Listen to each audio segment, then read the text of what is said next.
Здравейте! Здравейте на всички! Днес ще ви покажа пчелен прашец. Всички го познавате, знаете. Повечето от вас знаете ползите, знаете, че той също има противопоказания. Какво ще ви кажа за него? Това е естествено вещество, което пчеличките го събират от различните видове цветчета. И какво за него? Той е богат на въглехидрати, протеини, липиди или омега-6, витамини от групата Б, B1, B2, B3, B6, B9, витамин С, А и Е. Също така е богат на минерали, антиоксиданти и ензими. Ползите му. Какви са ползите му? Значи ползите са му за имунната система преди всичко. При храносмилателната система също подобряват.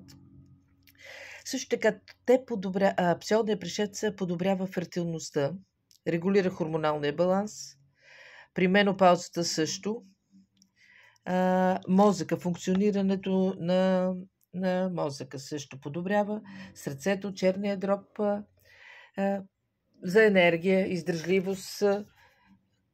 Как може да го приемете? Значи една чайна лъжичка на ден, сутрин, само в чай, вода, мляко или просто в закуската, както аз правя. За дечица също. Започнете на върха на лъжичката чайна и ако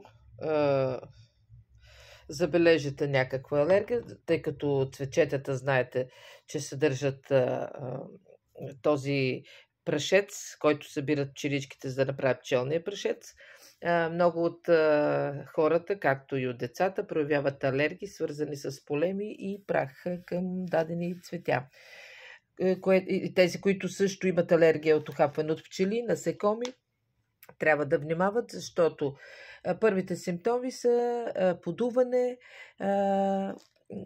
копривна треска, може да получите обрив, редки случаи се получава гадене, диария или стомашни спазми.